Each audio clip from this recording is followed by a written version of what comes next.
Greetings, comrades! My name is DimAurora, and welcome back to From the Depths with another episode of Death by Dim. Now, I'm sorry for the lack of episodes recently. I have a big thing in store, and it's going to be kept kind of a surprise, so you didn't hear me say that. But anyways, here we are today with the MS Eta. I'm guessing that's how you would say it. I'm not sure how you would say it entirely, but this is a very, very cool looking ship. Looks like it could actually belong in some navy. And, well, it is very well made, if I do say so myself. But that's not what we're here for. We're here to see how well it does. So we're going to set it up in a fair fight, and I will be right back. Alright, the MS is actually around 60,000 material, but the closest thing I have to it is 65,000, which is in the form of the Vanguard. So here we go. We're going to have ourselves a nice little Vanguard versus Eta fight. And on this side, there is a reason I would call this thing better for a realistic ship, because its guns are a little bit slow, and I'm not sure if they're within range even. Okay, the rear one, or the AA is, but I'm not sure if it's actually reloaded. So I may redo this and give it a chance to reload. Oh, right as I say that, the guns load up, and we are on the way. So the Vanguard has already gotten off some nasty hits. It's pretty much devastated the rear turret here. But the counterfire is pretty strong. However, for the Vanguard, it's not all too much, and she's just plowing along. So here we have a nice burst. Oh, but the shields deflect them. That is another thing. The MS does not have shielding on it, so it's kind of just having to take the brutal hits of the Vanguard. So if we go over here, we see that the hull is pretty ravaged. It's in still decent shape, but I will give it credit, it's surviving the Vanguard's main barrage. Decently, I say. So something got nailed on the Vanguard. Don't know what that was, but it looked nasty, and it looks like a main turret is offline. Never mind, it's back.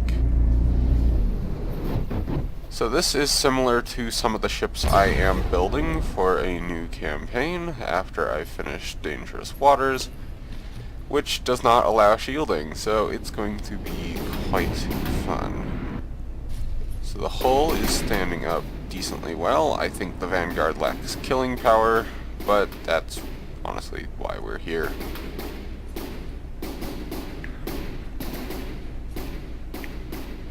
Kinda looking like a stalemate. I wish I could even describe what the Vanguard is doing right now, but I honestly can't. So the Vanguard keeps trying to shoot at something in the rear, which keeps leading to bounces. The MS can't even pierce the shields of the Vanguard. So you're just kind of sitting here at a stalemate, and now the Vanguard's being stupid because of AI, and those shells, as usual, bounce off. So it's kind of looking like a stalemate here.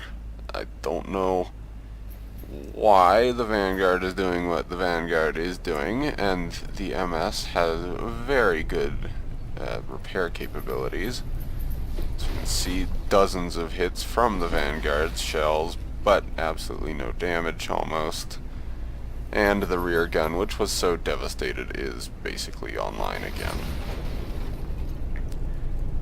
So since the MS keeps trying to side scrape, it just doesn't expose anything major, and now that it isn't side scraping, it's actually getting a brutal beatdown from the front. So the Vanguard shells are best when against flat armor. And as we see, flat armor right on the front is going to get absolutely mauled. But now it's trying to side scrape. Once again, aiming for whatever the hell is in the stern. Oh, that's whatever the hell is in the stern. It keeps aiming for the ammunition. So it's kind of a battle of who runs out of material first. Well, after a 10-minute fight, I've decided that it's not going anywhere. So, first battle ends in a stalemate. Now onwards to the destruction section. Alright, in this corner we have the stalemate victor of the fair fight. But we are not here for all fairness. Sometimes you need a little bit of indomitable action. So, test number 1. Let's see just how long it can survive a barrage from the Indomitable.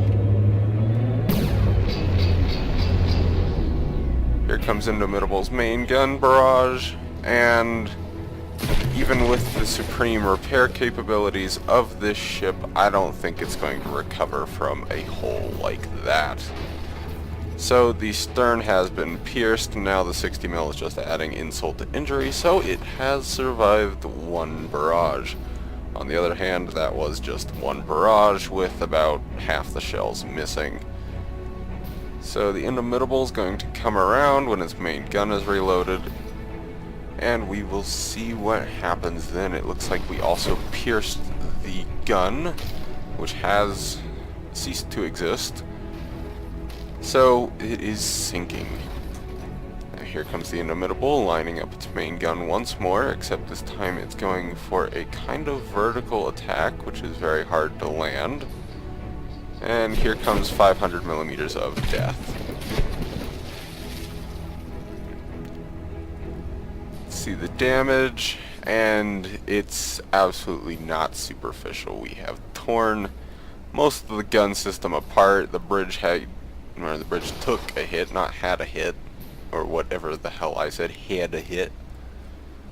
So several hits, several puncture holes. The ITA is going down. The only thing surviving above the water now is the mast. This thing can be absolutely devastating, but reload times kind of kept it out of the main campaign. Oh, and we have reflotation in the stern. It comes back to life to see the day again. Right in time for the Indomitable's main gun to reload. Here we have main gun firing, lobbing off shells, and hits to the superstructure, but some of them missed.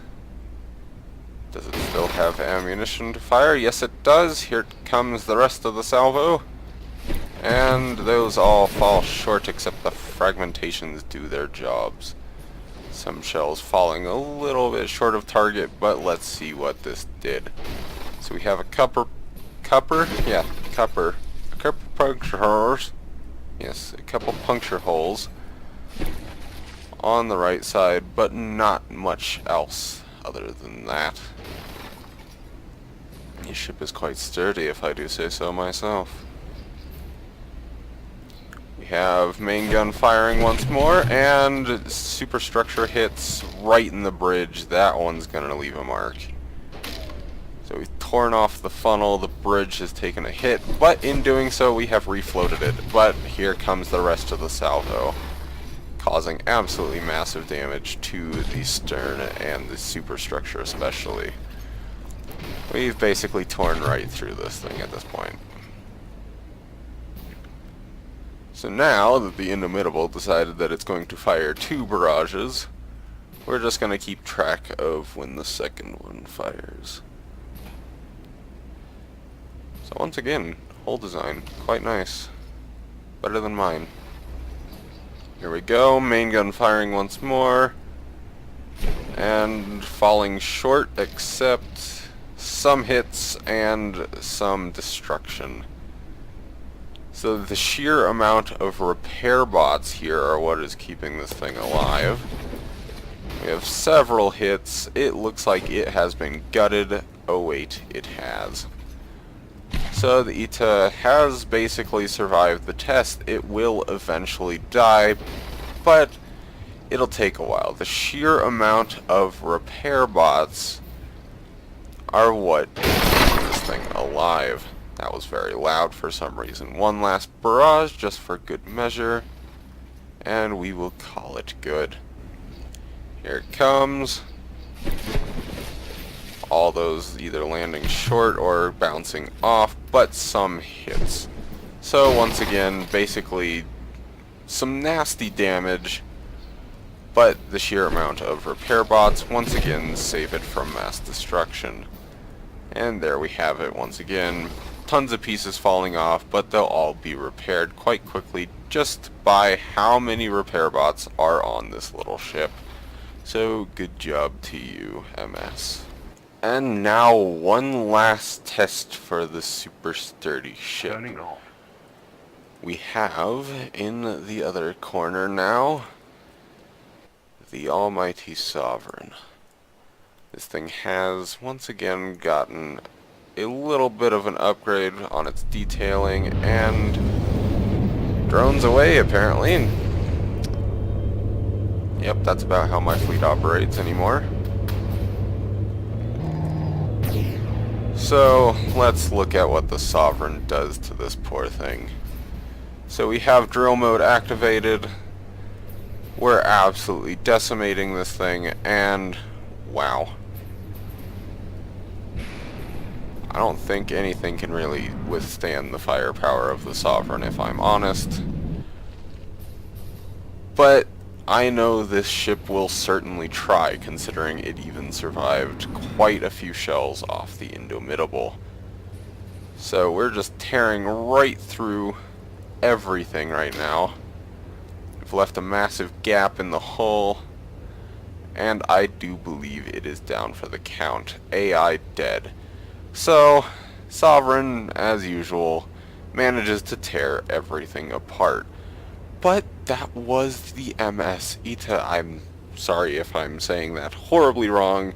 I'll put what it's spelled as on the screen.